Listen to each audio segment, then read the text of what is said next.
Exodus chapter 12, the first Passover.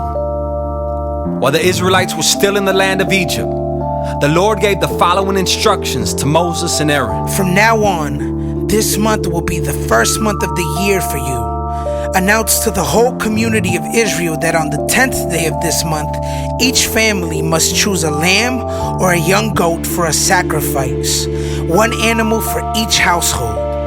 If a family is too small to eat a whole animal, let them share with another family in the neighborhood. Divide the animal according to the size of each family and how much they can eat.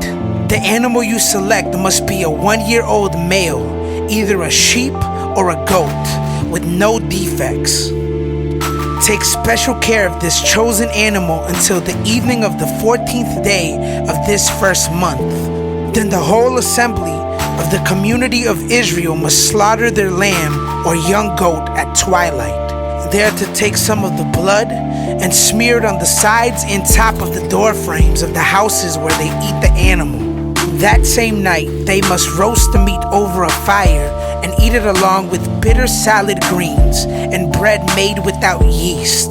Do not eat any of the meat raw or boiled in water. The whole animal, including the head, legs, and internal organs, must be roasted over a fire. Do not leave any of it until the next morning. Burn whatever is not eaten before morning. These are your instructions for eating this meal. Be fully dressed, wear your sandals, and carry your walking stick in your hand. Eat the meal with urgency, for this is the Lord's Passover.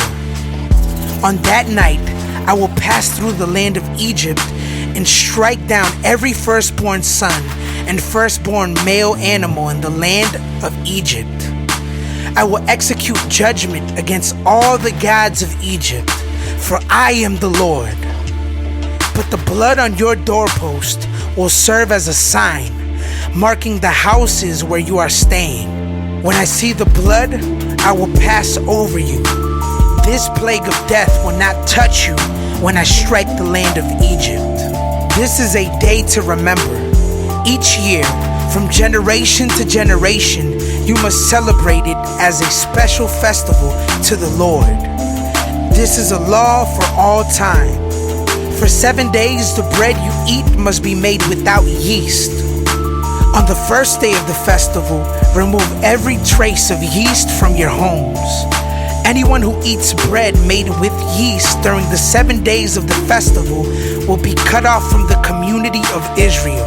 On the first day of the festival, and again on the 7th day, all the people must observe an official day for holy assembly. No work of any kind may be done on these days except in the preparation of food. Celebrate this festival of unleavened bread, for it will remind you that I brought your forces out of the land of Egypt on this very day. This festival will be a permanent law for you. Celebrate this day from generation to generation. The bread you eat must be made without yeast from the evening of the 14th day of the first month until the evening of the 21st day of that month. During those 7 days, there must be no trace of yeast in your homes. Anyone who eats anything made with the yeast during this week will be cut off from the community of Israel.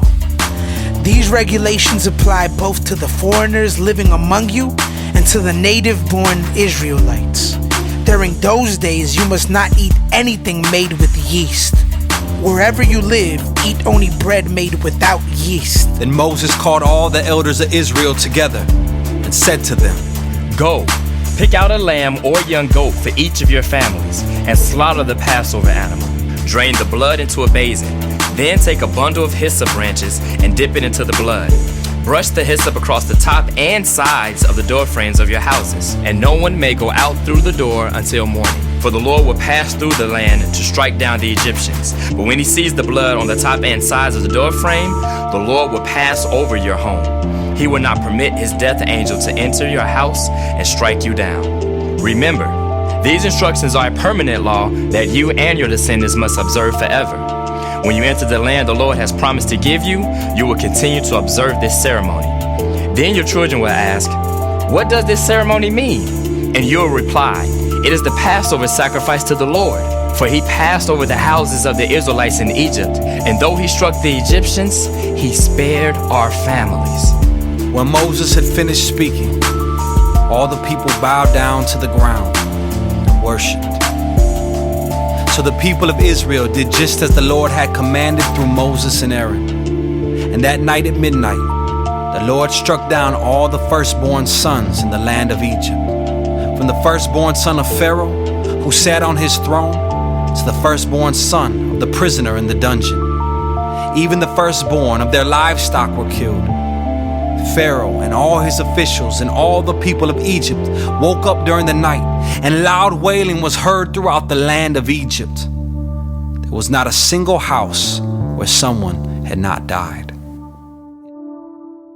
Israel's exodus from Egypt.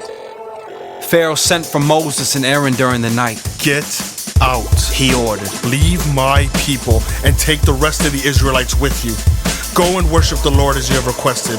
Take your flocks and herds as you said, and be gone. Go, but bless me as you leave." All the Egyptians urged the people of Israel to get out of the land as quickly as possible, for they thought, "We will all die." The Israelites took their bread dough before yeast was added. They wrapped their kneading boards in their cloaks and carried them on their shoulders. And the people of Israel did as Moses had instructed. They asked the Egyptians for clothing and articles of silver and gold. The Lord caused the Egyptians to look favorably on the Israelites. They gave the Israelites whatever they asked for. So they stripped the Egyptians of their wealth. That night the people of Israel left Ramses and started for Succoth. There were about 600,000 men, plus all the women and children. A rabble of non-Israelites went with them, along with great flocks and herds of livestock. For bread they baked flat cakes from the dough without yeast they had brought from Egypt. It was made without yeast because the people were driven out of Egypt in such a hurry that they had no time to prepare the bread or other food. The people of Israel had lived in Egypt for 430 years.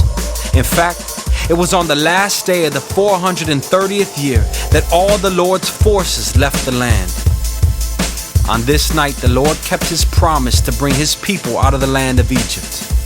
So this night belongs to him, and it must be commemorated every year by all the Israelites, from generation to generation. Instructions for the Passover. Then the Lord said to Moses and Aaron, "These are the instructions for the festival of Passover.